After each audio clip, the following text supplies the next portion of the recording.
beberapa desainer yang sangat terkenal di dunia ya. Ada Steve Jobs, kita tahu, almarhum. Lalu ada David Kelly ya, mudah-mudahan teman-teman tahu ya, dia co-founder dari IDEO yang membuat buku Human Design Center.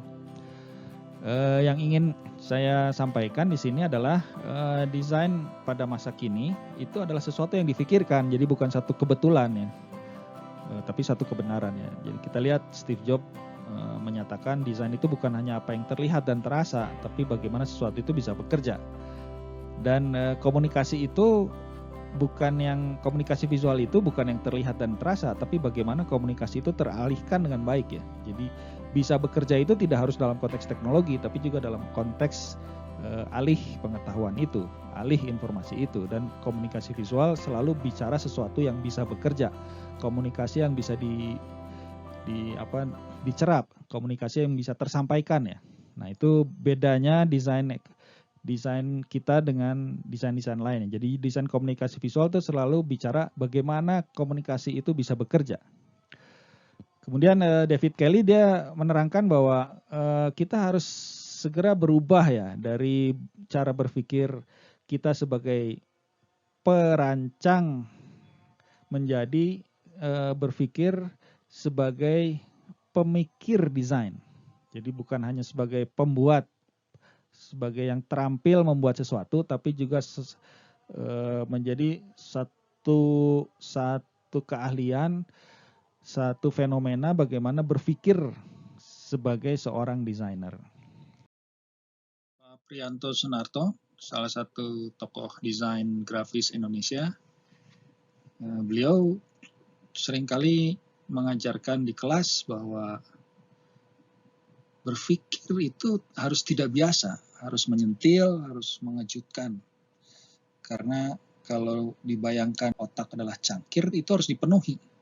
Sehingga kemudian otak atau cangkir itu menumpahkan ide-ide desain.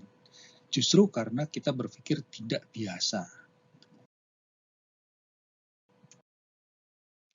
Desain juga sesuatu yang difikirkan tapi harus bersifat transdisiplin. Profesor Ade Pirus sejak awal ya berpikir bahwa ruang seni, desain, dan budaya itu merupakan perpaduan ya. Jadi bukan yang eksklusif, justru inklusif ya. Jadi sejak awal Profesor Ade Pirus bilang ini transdisiplin. Ada profesi, ada teknokrat, ada industriawan selain akademik itu sendiri. Kemudian Profesor Primadita Brani, almarhum, juga menekankan bahwa proses rasio dan proses kreatif itu jembatannya adalah imajinatif. Justru ide inovatif yang baik itu adalah ide yang dapat dieksekusi dengan jernih, bukan ide yang sekedar ngawang-wang, istilah Pak Prim itu. Jadi baik Profesor Primadita Brani maupun Profesor Ade Pirus menekankan pentingnya pengembangan keilmuan yang bersifat transdisiplin, lintas keilmuan yang bersifat akademik plus lintas pengalaman yang bersifat non-akademik. Oke, terima kasih. Saya rasa cukup. Saya menyandur punyanya Teh Galuh ya. Padi habis tinggal jerami, bakar dulu hingga bersih. Rupanya presentasiku sampai di sini.